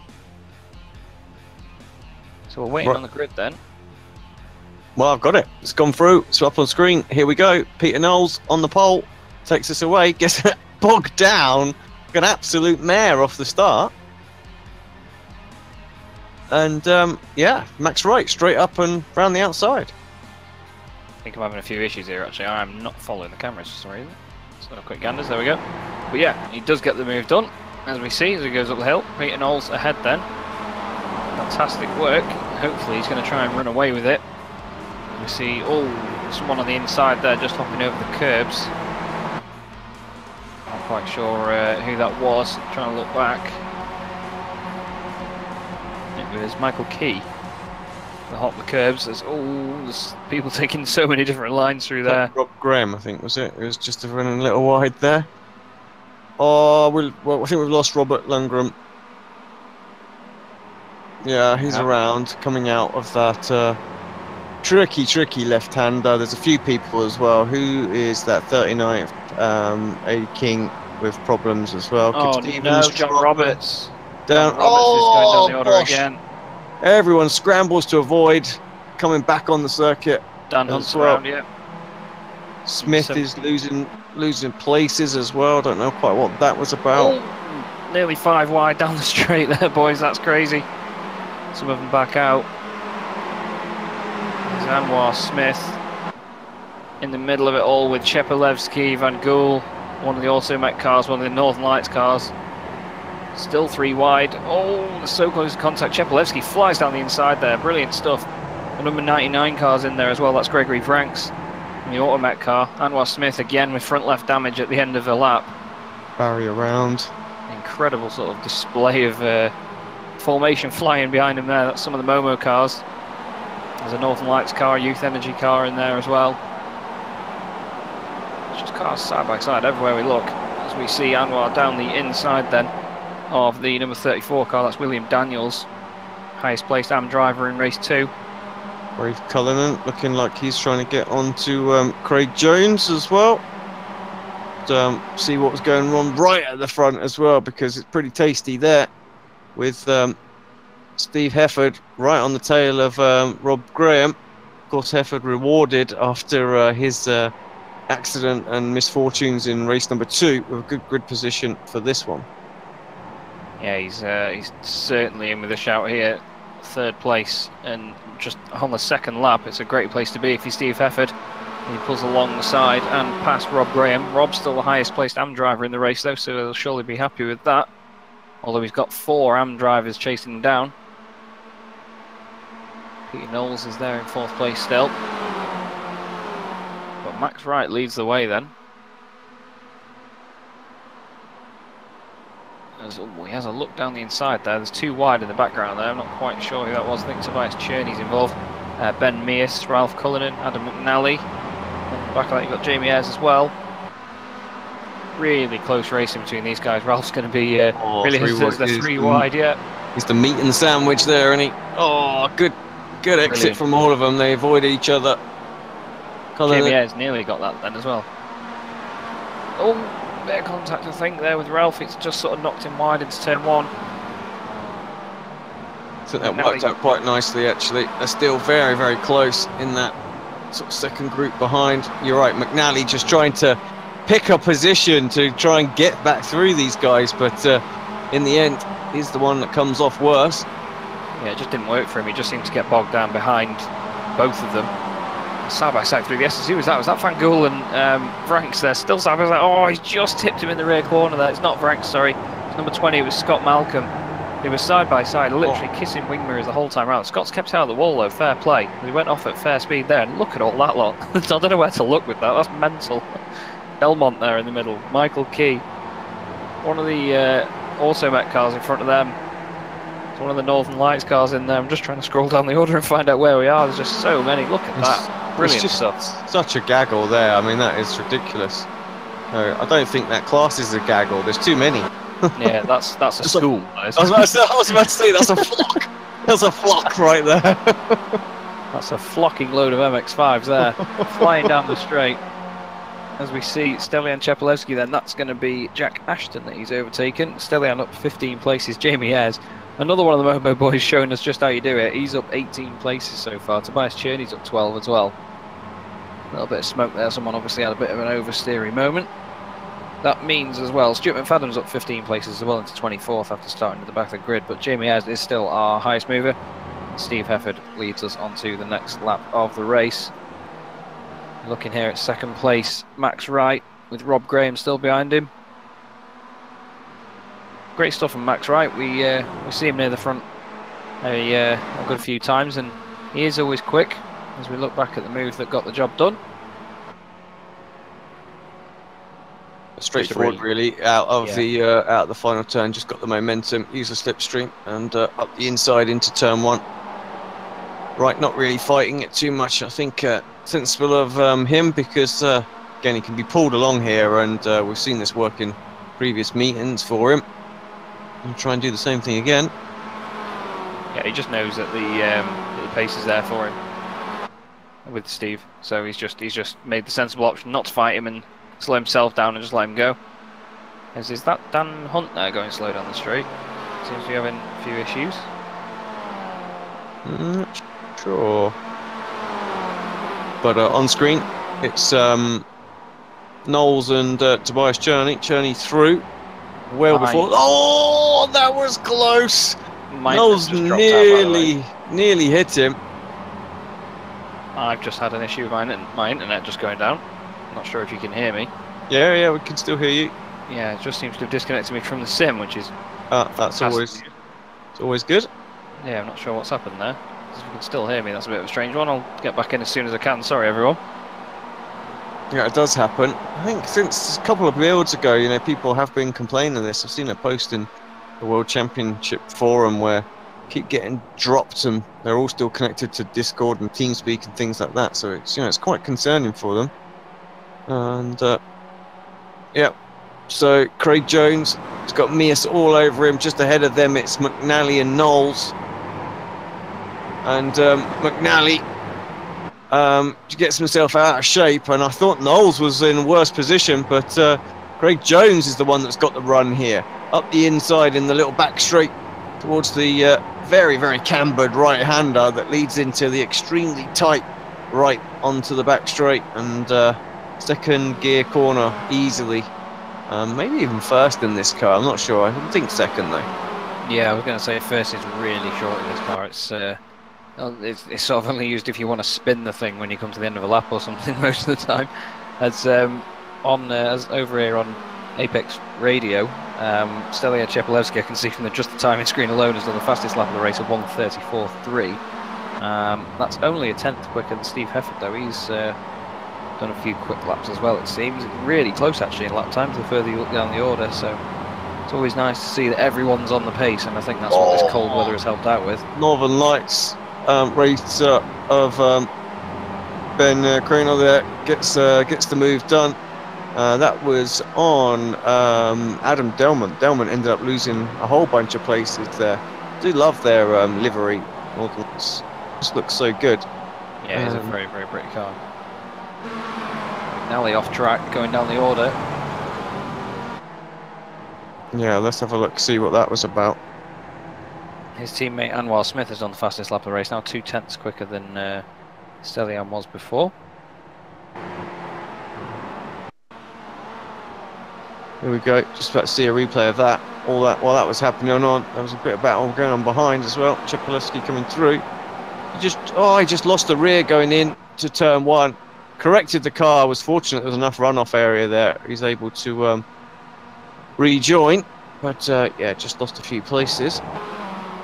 Tobias Cherney, he's now got Jamie Ayres all over him. Tobias needs the slipstream of Rob Graham here. Try and get by. They're going to be 3 wide for sure going into the chicane. He's got a great run through the middle there, actually, hasn't he? He's just I think he's cleared Rob Graham. He's on a single screen. What can he see right now? Nothing. Yeah, that's what he can see right now. But yeah, he's cleared on Graham and through. Gets it done. Graham gets an off track. There's a few people changing positions a bit further back. Look at this little group as well. Ooh, yeah. Awesome stuff. Awesome stuff. Just really good racing all the way through. Really good battles constantly. Oh. That was was that Taylor Lane getting himself all out of shape? I think it was, wasn't it? Yeah, it was. Yeah. Lane. Delmont now trying to go around the outside of him and keep the momentum. Sounded like someone was struggling out there, and I think it was Peter Knowles. He's lost it in the worst place. I'm just looking at the timing screen. When your relative, you know, the interval is just all red, you know that they're within 0.3 of a second of each other. I mean, there's a massive train of them. Oh, we've got someone around. That's McNally, and I think he was caught with Lorne Murray there as well, the white, pink, and red. They're all checking Stellion into the back of someone. No, sorry, it was McCarran. They're in the same colour car. I think it's the roll cage that's different, and I think McCarran's is grey and Chepelevsky's black. But yeah, he went straight into the back of Rob Graham there. Not quite sure why they were checking up, but maybe someone just lost it a bit and they were just trying not to take him out. don't often go up in the blimp, but you can see there's a little gap formed just between them, which is a shame actually, because they were literally line astern there for a while. But That's Anwar on Mears, with Craig Jones in front of them. Craig staying up there quite well in this race. Anwar's down the inside. Oh, that was close. Really, really good stuff though for them all to stay on track together there. Thought Anwar was maybe going to get him in the panel. Oh, Craig got a really bad exit out of there actually. 3 wide there, that's Jack McIntyre in the middle. Never scared to make an overtaking manoeuvre as we've seen. Craig Jones on the outside, on the inside, sorry. Ayres on the outside. I think he might have a bit of a better run than his teammate through there. McIntyre might have a run straight away on Mears, just a little bit too far back to risk anything. He's got a nice run though through there, really nice line. Yeah, I think Ben's still got the momentum to stop him from getting up the inside. Goes into that corner a little tight, which is kind of going to sort of be a bit... put him on the back foot through the S's, but it's not really anywhere to go in the S's. You kind of just got to sit there and wait. Oh, yeah, much better exit though. It's, to say, I thought for a moment Mears was going to really lose momentum, but seemed to just keep the foot firmly planted, and the car obliged. Goes to show how actual stable these little MX5s are. That's a bit deep though. Yep. And on the grass. It's going to make it easier for McIntyre, who takes what will be his 22nd position gain of the race. Oh no, sorry, that is his 21st. He's already done it. Jamie Ayres goes up. That makes 17 places. There's Dan Hunt off the track. Chepolewski's moved up 22 places. Stuart McFadden's moved up 24. He's the biggest move of the race. Other mentions are Adam Delmont, who's done 21 places as well. So some real big gains. Steve Hefford's still leading the way now, 4.5 seconds. He's got a nice gap then of 2 and a bit seconds to Tobias Shirley. Wow, who was that late on the brakes? And well, it came back to bite him. That was one of the... Oh, it was number 38. It was McFadden. It was very late on the brakes. And got the he still got the car stopped and everything, but yeah, a little bit of contact through the chicane. Yeah, he's a talented young lad, is Stuart. He's not scared to go for a manoeuvre and chuck a car down the inside. He's got some fantastic experience behind him in autograss racing as well. And for someone of his age, he's just an absolute wonder. He's really good in GT3 cars as well. I mean, when we race against him on Monday nights, he's just absolutely unbelievable. You just can't stick with him. He's been picked up by the CQR boys as well for BSR TC as well, as far as I know. Yes, indeed. So, good to see him getting the recognition he deserves, so fair play, Stu. As we look at Chepolewski then. Third gear, you know. That was third gear through there. That surprised me. I always consider that the tightest corner on the track, and I would have thought it dropped it down, but yeah, it just goes to show. So then keeping it in there. Yeah, maybe if it's in second, the engine braking might over-rotate it a bit under brakes, but it might also mean that you have to make that sort of one less gear change up the straight, which can slow you down quite a bit in these cars, because if you've not got a clutch pedal, it just sort of rides the limiter for a moment and then it changes up, doesn't it? Yeah, true. And yeah, probably worth doing that just to get that extra little hair of speed. To be fair, actually, I've never really considered how much of an advantage that might be to have a clutch pedal in these things, because I mean, people like myself, I've got a Logitech Driving Force GT wheel and don't have a clutch pedal with it. So it may actually help you out down the straight. If you can make a gear change really work and get it done quickly, then you might gain a few tenths just down a straight. I mean, I've seen differences in it before, but never considered it when commentating on this, if I'm honest. Yeah, and there was that big thing, wasn't there, a little while back with the Skippy, and everybody was using like macros for the clutch and gear changes. Yeah. So they would map a button to a gear change, so they push that, and it does pulls the clutch in, does the gear change, and then lets it go again because it was faster. So yeah, that was a big thing in the Skippy a while back, but quite sure it's the same now. As Journey having a little look on Max Wright. I'm sure he'd already done this move. Well, Steve Hefford's down in third. Yeah, so don't know quite what's happened there. Yeah, so just saw him go off in the background and thought something might have happened there. I'm gonna look it up, see if I can see on the event viewer. Here we go. We're on lap 10 of 11. I mean, look, this is the lead he had before the incident. So What's he done? Where's he lost it? Because he's lost a serious amount just in turn 1. Happens to the best of us, it seems. It does. Absolutely Kicked out does. the wall. That was, yeah, that's the key thing. He's going to still get a podium out of this. Might even, no, he's not going to catch him. Yeah, I think this is going to be the last lap of the race then between these boys. Tobias Cherney, we've seen he's always rapid. Max Wright, he has his moments in this car where he shows some proper pace, and he's doing that now. He's not let Cherney get away. I think he'll be happy to settle for a second place, though, if I'm honest, as we go on board then. The front left wheel still suffering from the little iRacing clipping through the floor, but... Oh, you clearly haven't got the car camera pack on. Oh, well. We're looking from the top of the roll bar on more at the bonnet. So, well, that's me being just increasingly unprofessional week by week, but you can still see Alex Cherney's car in front, so I know that we can see that much as he goes what seems a little bit deep into there. He's gone to the second of the 2 right-handers. we'll That's put it the on. camera that I've got. There we go. I was about to say we'll put it on one that you have got. Now, here's an interesting thing in the mix. We've got Kip Stevens in front there. I'm not quite sure the other car is because it's one of about 70 red cars that are in this league. And Cherney's going to work. That's going to work for Cherney. That really is, because I think Max would have got the run on him. He was close enough. He was well within 3/10 of a second. So usually that means you're going to get overtaken by the end, and it somewhat saved Tobias there. Thought he was a bit late on the brakes there. Got a bit excited, but yeah, fantastic Someone just stuff. blow up behind as well. I heard something. You know, they're so close going back, but here comes Tobias for the win. Great job from him. And let's look at this.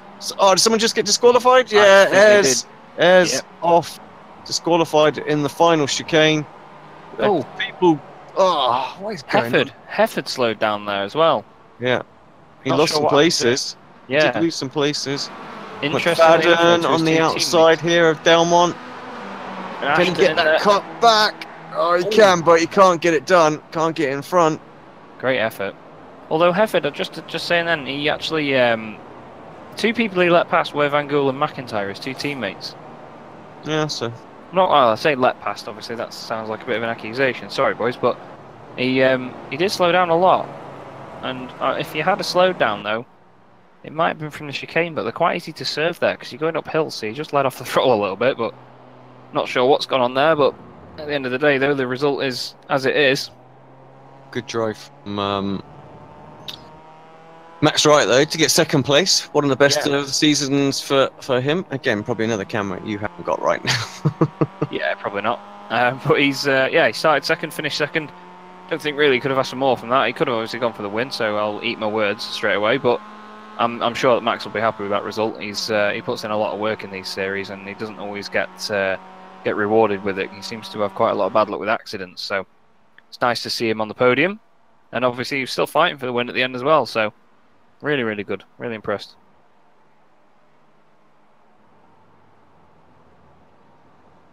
Let's just get the race results up. No, I always pressed wrong. There we go. Okay. So Tobias Cherney takes the win then from Max Wright, who we were just talking about. Peter Van Gool finishes in third place. Just a shout out as well, actually. Tobias Cherney gains 16 places. Peter Van Gool gains 17. Jack McIntyre finished fourth, gaining 24 places. Steve Hefford in fifth. Anwar Smith in sixth, with Stelian Cheplewski in seventh. Ralph Cullen in eighth. Craig Jones ninth. Really good result for him. And Ben Mears eventually finishing in 10th. Adam Delmont was 11th after gaining 23 places, and I believe biggest mover of the race, Stuart McFadden, up 27 places to 12th. That's a great drive, that is by Stuart. Jack Ashton 13th, Craig Cameron 14th, Adam Hedgecock 15th, Peter Knoll 16th, 17th was Law Murray with Taylor Lane 18th, and Jordan Giddings 19th, and David Ayres in 20th. You've then got Jamie Ayres, Carl Hardy, Kip Stevens, Nick McCarron is 24th, Dan Hunt 25th. We saw him off the track a little bit, so he must have had some damage. And then the cars that were a lap down or more, we've got quite a lot of them in this one actually. We've got Ben Kriener, Sean Gardner, Gregory Franks, Scott Malcolm, Rob Graham, Ryan Walker, Adam McNally, Addy King, Daniel Bristow, Michael Key, Rob Lundgren, William Daniels, John Roberts, and I can even scroll down further, Michael Barry as well. So quite a lot of guys not making it to the end there, as we saw Tobias doing some donuts in the background. Well, what we got? One more? We have got one more, haven't we? One more We spin of have. the wheel. Very action-packed evenings. They go by really, really quickly. So it's I have to say there was sort of less issues in this one than there was race 2 with even though we had a massive reverse grid, so it doesn't always work out. The larger the grid, the more carnage we have. yeah. Maybe they heard my speech about patience and thought I'm going to listen to Chaz. That's going to be a good thing to do. Another side note as well, actually, you can see the trees swaying in the background. I think, unless the wheel is already on screen, but I'm afraid the wheel is spinning right Okay. now. I'll shut my gob and see what we get. 35 is what we ended up with. Okay, so that is going to be, essentially a full reverse grid. So it's people that were one lap down. That puts Daniel Hunt on pole position alongside Nick McCarron. And Kip Stevens is near the front again. And Carl Hardy is 4th. Jamie Ayres is also going to be 5th as well, actually, as a shout out. So there's a lot of good, quick guys just in the top 5. So it'll be an interesting one to watch. Probably a very happy Dan Hunt right now. So we'll join you again in 10 to 15 minutes and see how it all goes.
Speedway. Would it be Tim Hogan? It's going to be Christopher DeMary at the line.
Welcome back to Road Atlanta and the BSR MX5 Summer Series for race 4 of 4 this evening. I'm Charles Draycott alongside Alex Simpson, and we're on the grid ready to go for this one. So very quickly, we've got Daniel Hunt on pole. He's going to be my pick for this one to win it, with Nick McCarron second, Kip Stevens third, Carl Hardy the highest placed AM driver fourth, Jamie Ayres fifth, and David Ayres, spelt differently, in sixth. So it's quite a good spread of drivers through the field, Alex. Really big reverse grid. So what are you expecting from this one? Do you reckon we're going to see chaos, or do you reckon it's going to be nice and organised? Yeah, race 4 usually always a bit messy. We'll have to wait and see how it all pans out, but let's see how this start goes. Hunt needs a good one after the last one. McCarron also up there. That could be a good race for those two. Stevens is no slouch as well. Good start from Hunt. Absolutely fantastic start, just leaping away. Yeah, really, really good getaway there. He's done the job. Done what he needed to do. Oh, it's further back. Taylor Lane, he's in the wall, I think. Issues for him. Craig Jones with issues dropped down 10 places. Peter Knowles down 27, so issues for Peter Knowles too. Yeah, there's a few guys already suffering out there, it seems. Oh, there's some cars somewhere. Get up from behind the tree. Oh, who was that coming off of that left down? They were all over the shot there, but just about held on to it. Nice little bit of 2x2 there for these boys. Stuart McFadden's in there.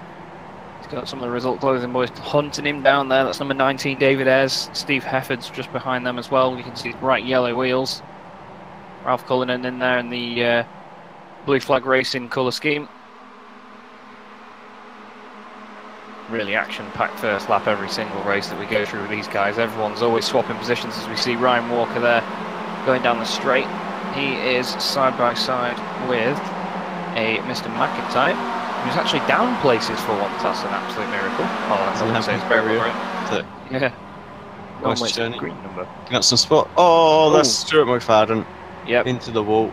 Not sure whether he got help there, but he exited stage right quite abruptly. You see the cars bouncing around for grip as they come out of the final corner then. For the lead then. It's up the inside of Dan Hunt there. Great stuff. Really, really good move. It looked great from that camera angle as well on the curb there. And he's just diving through. He's got it together. He got two wheels off the ground, but yeah, he's breaking away a little bit now. Ayres, I wouldn't be surprised to see him go on and run away with it, but slipstream could always level the playing field a bit. Yeah, this top 4 is pulling away from Carl Hardy behind. Result clothing, Jordan Giddings behind him. So that's the basically lead battle that's on screen right now. Carl getting a bit of a rallycross jump on the go there over the dirt and the curb. A few people dropping down the order. One of them is Peter Van Gaal. He's lost a lot of places this lap. Down net 2 from the start, but he was up quite a few after the end of the first lap, and good battle just ahead of them as well. McIntyre around the outside of Daniel Brister. Yeah, he's just making it look effortless once again, isn't he, Jack? He's got the car hooked up. He's on a roll already. Let's see how many positions he's gained so far. Oh, actually, he's back where he started now. So he's going to shortly keep climbing as he does. Is in front of him then, that's McNally. Recognisable by the blue chrome wheels. He's side by side with one of the Automet cars. That is Mr. Graham, Rob Graham, number 30. And by the time I've looked up from a timing screen, he's gone, and McIntyre's alongside, as that's Adam Hedgecock slow out of the last corner. There's a car on the inside there as well. I think that's McFadden, isn't it? I believe it is, yeah, because I can't see anyone. Yeah, I can't see anyone going down the timing screen because there's two of them black and blue. Oh, that's the Northern Lights cars.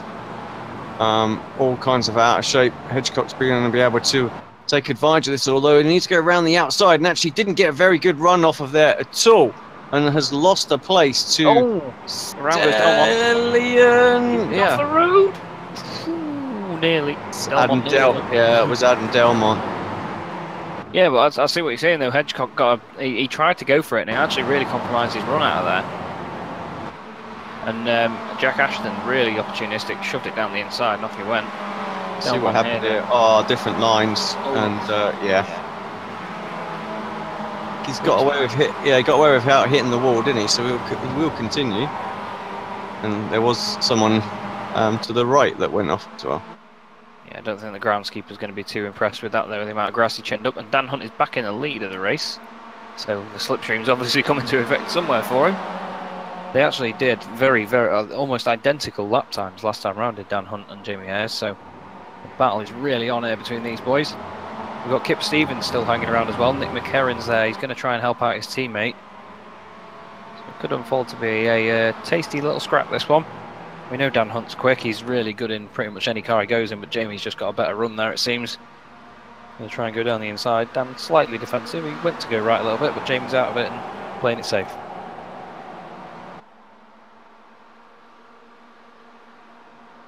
I think these boys are quite safe to start scrapping and getting on with it. They've got quite a big gap to the cars behind. It's just under 5 seconds back to Jack Ashton, and he's got Stelian Chepelevsky with him as well. So, sure, Stelian will want to try and get after these boys, but I don't think he's going to have enough. I don't even think Stelian's got enough pace to catch up with these. What do you reckon?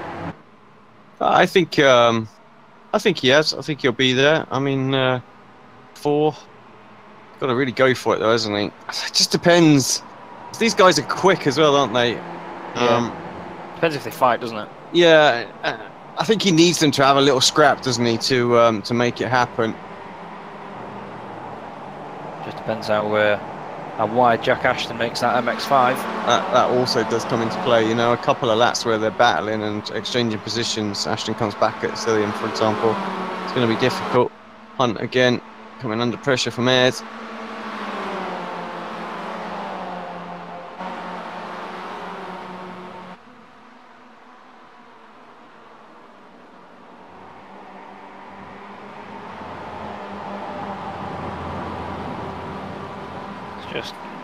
I'm just trying to look down the timing screen, just decide which battles are closest. There are so many of them still that show up as red because they're within 0.3 of a second.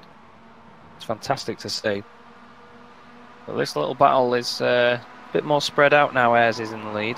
Oh, big slide into turn 1 though. I think he caused Nick McHerron to suffer from sympathy symptoms there as well, as he did the same. He's now under attack from Kip Stevens in 4th, who's still there and thereabouts. And my small brain has just clicked and realised that this is a 2-on-2 battle because these guys are all teammates. Obviously, the 2 Momo cars, and then there's the 2. Oh, I'm going to have to press the thing on the screen, find out who they drive for. Black Star, it's coming up as. That's for Dan Hunt, anyway. Yeah, it's Black Star for Kip Stevens as well. Didn't know whether it might have been a different team name or something. So there we go. But it's one Momo car leading a Black Star car, and then another Momo car leading another Black Star car. They're obviously all going to want to try and help each other out, but when you're trying to defend your own position and gain another one, it's not as easy as that, is it? No, not at all. And I think McHerron's got enough pace to get back to these 2 right at the front. But yeah, like I say, he just needs to be left alone from Kip for a second. And Kip doesn't go for it this time through Daniel Hunt. Just a little drift going on into the chicane. That was good. I feel like these 2 are going to carry on battling, but they're not holding each other up. That's the key thing, and that's why Stelian's not able to catch up. I mean, last lap by he was marginally quicker, 3/4. So that's not going to be anywhere near enough. These guys really need to go at it. They're both wise enough racers to know that they will hold each other up if they battle. So, like we just saw then with Dan, he knew Jamie was going down the inside, so he just backed out a little bit, got the best line he could, and they barely lost any time at all. McHerron's had a really good first sector, though, it seems. He's right on the money there with that exit out of that corner. Broken away from Kip Stevens a bit, and down the S's, he looks like he's starting to close up on him. So maybe if he gets this section right and gets this double right-hander spot on, then he might be in with a good chance of a long slipstream down the straight, because obviously, while you do want to be as close to the car in front as you can, if you're further away, obviously the slipstream lasts for longer and may give you more of an overspeed, so it's a bit of 6 of one, half a dozen of the other. Problems for Max Wright, very, very slow through the S's, and lost a lot of places. Just a lot of tyre squealing going on out there right now. Certainly is. These things aren't friendly to their tyres when you put a lot of lock on. Anwar Smith, by the way, the fastest lap of the race, 1:34.3. He's gained 12 places up to 8th. Tobias Cheney's gained 18 places. And Jack McIntyre is now up 9 places to 13th. As we see Jack Ashton and number 101, that's Craig Cameron. This is actually the battle for the lead in AM. Good to see these boys going at it again. Craig's been up there in the Been very standings quick all night.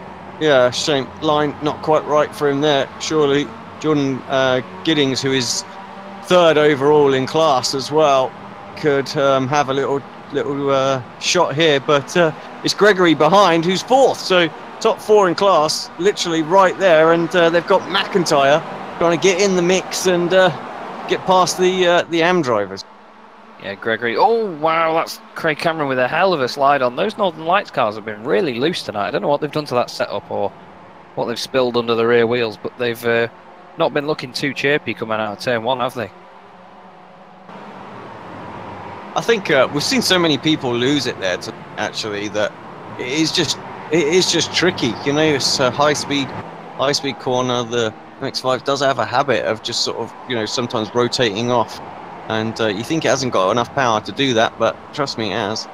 Oh yeah, it's the short wheelbase that does it. I think it's quite a high up little car. And again, I thought I was going to go a week without saying it, but they're very soft suspension-wise. They wobble around a bit, and it is easy to shift around the centre of gravity a bit. So, it's, like I say, it does get away from you. As McCarran is now on the back of these boys, as once again, Jamie Ayres goes down the inside. Dan Hunt brakes a bit earlier. Lets him go for it and makes sure he gets a good run. Kip Stevens really gained a lot of time on the brakes there, though. So this is actually getting more and more spicy as it goes on. Dan's going to want to back out a little bit here. You may see him sort of lift off a bit early and try and get like a slingshot down the straight on Jamie, just as he's done to him many times before. He's got a bit of a run. He's not got as much of an overspeed as Jamie's been getting. Side by side through turn 1 for the first time. Oh, really close there. That could have been... Yeah, that could have ended nasty. They got away with that one just for the moment there. That really shows their experience, though, and how well they keep their cool under pressure like this at the front of the field. They very close to making contact, but they just kept it under control. As we see Giddings, what is going on here? Giddings off on the Safari route there. Does the smart thing, doesn't really get in the way. He nearly clips Max right there as he comes back on. Adam McNally's in the middle of that there. There's some Northern Lights cars in it. Let's go forward for McNally. You've got Daniels, Ashton, Walker, Bristow, Cameron and Vranks. So Vranks is now top in AM. Craig Cameron was battling with Ashton, so Bristow, obviously they've had a battle. Oh, that was Bristow to the left. Yeah, just saw him go flying off there. But yeah, Ashton and Cameron have obviously had a battle, and Gregory Vranks has benefited from it. As we see him in front of him there, he is now the AM leader. We're on board with 2nd place Craig Cameron. See how much you can close up down that straight. Still really enjoying that livery from the Auto Mech boys. As a replica of Rory Butcher's MG in the British Touring Car Championship this season. Looks really, really nice on the MX5 actually. It's come down a couple of tenths of a second, so and then good on the brakes. Quite like how the strange lighting effects on the number on the windscreen seem to just light up the numbers one at a time. Yeah. Like some sort of strobing effect, but then it suddenly fades when it goes under that. I'm not even going to get into that. You can see the polygons as well, can't you? So. Yeah. He's not quite closed up though visually. Seems to be quite a struggle. McCarran's ahead of Ayres and Kip Stevens is 2nd. So I'm not really sure what's happened with them boys at the front, but it's worked out nicely for the Black Star team. Spread apart. Oh, Lon Murray. Well, can't see anything. Where is he? Oh, he's in the worst camera spot ever. Yeah. And actually, he's jumped back to the pit. So, but yeah, problems for Murray. Dan Hunt still leading the way then. He's got his teammate 2nd now. So, like I say, I'm not sure what happened there. We obviously focusing on the other battles further back. But they've got Stelian Chipolewski now is actually on the back of them with Tobias Cheney. So with possibly what's going to be 2 more laps to go, this could get really interesting if these boys can close up. But so McCarran had a 38 the last lap, and then I'm not sure what the previous lap was for the others, but it's definitely close. That's why these guys have all of a sudden closed in on them. Yeah, Dan Hunt and Kip Stevens had 36.6 and 36.7. So I think Nick may have been involved in an incident or just made a mistake, or maybe just lost a bit of time due to a battle, because they've all done slower laps and everyone else behind them. I mean, Tobias Cherney and Stelian Chepelevsky both did 34s and 35s. I mean, Tobias did a 34.7, which is so much quicker than anyone else around him at the moment. Fortunately, hit a bit of a brick wall.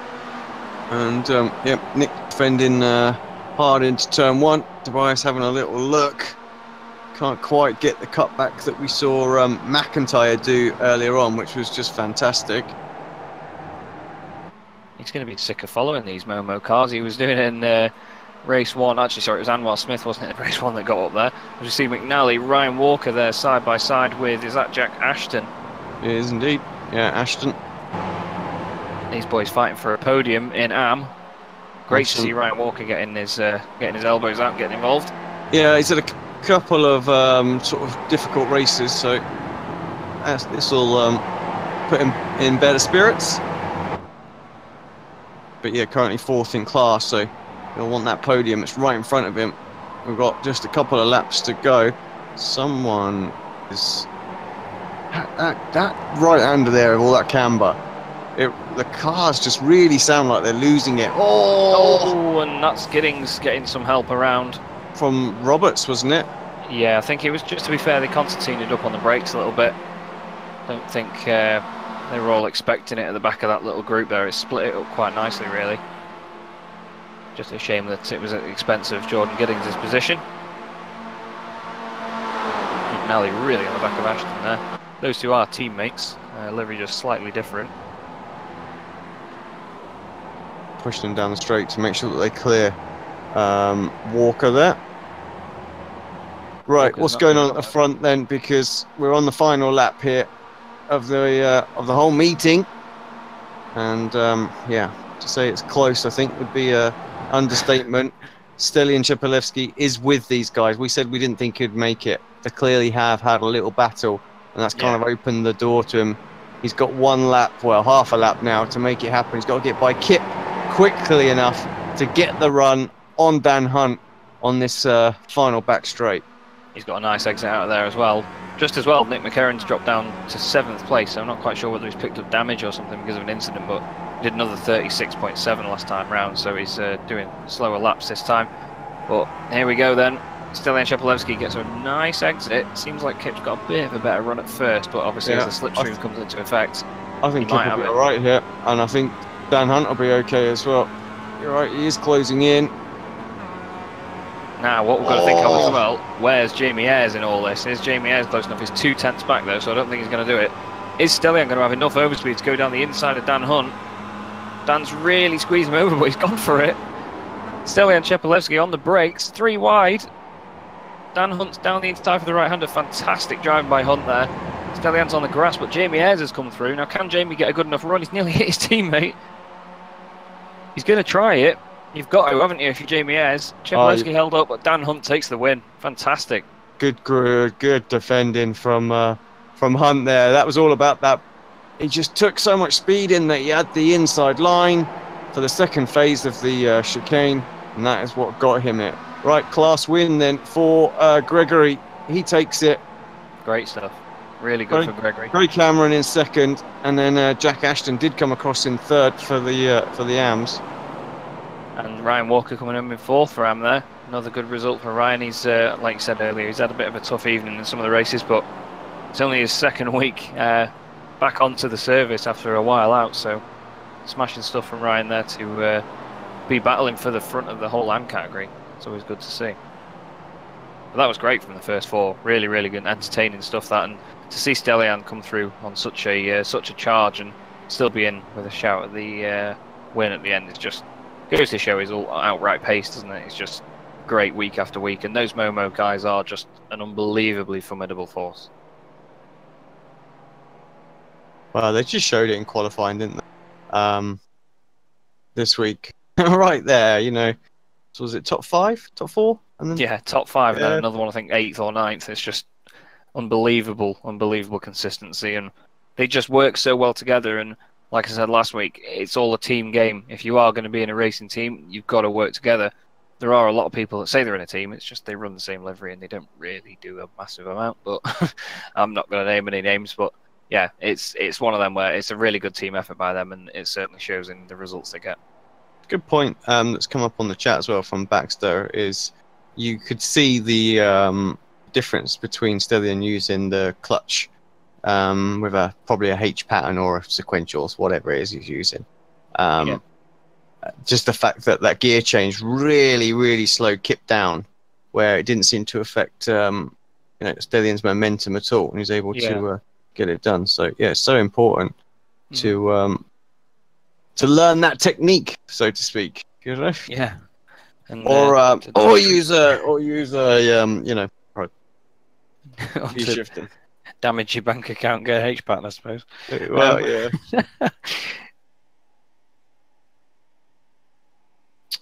Right, I do have the final results. Okay. They are coming up on screen now. So Daniel Hunt then takes the win. I tipped him for that, so I'm going to say I told you so. Jamie Ayres finishes in second with Stelian Cheplevsky putting up a great fight in third. Kip Stevens, good result from him as well. Started third, finished fourth. I'm sure he'll be happy with that. Anwar Smith, a great drive up to fifth place with Tobias Journey gaining 19 places up to sixth. Nick McCarron finishing seventh in the end. He'll be happy to stay in the top 10 with that one. Jack McIntyre eighth, another amazing drive by him. Gregory Vranks wins the AM category in that one ahead of Craig Cameron and Jack Ashton finishing 10th and 11th overall. Adam McNally was literally pushing his teammate over the line there in 12th.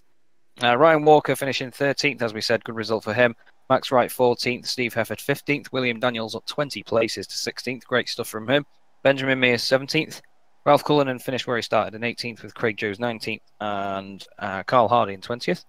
Jordan Giddings was 21st with John Roberts 22nd, Dan Bristow 23rd, Rob Lundgren 24th, Scott Malcolm in 25th with Sean Gardner finishing where he started in 26th, Rob Graham 27th, David Ayres 28th, and Peter Knowles in 29th. And then the drivers that were more than a lap down, we've got Lorne Murray, Michael Barry, Adam Hedgecock, Peter Van Gool, Adam Delmont, Addy King, Michael Key, Taylor Lane, and Stuart McFadden. Didn't even complete one lap, unfortunately.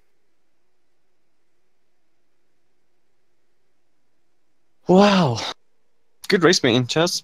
Went on a bit. It was a long one tonight. That's the thing. We're 11:15 here in the UK right now. So, yeah, long meeting here.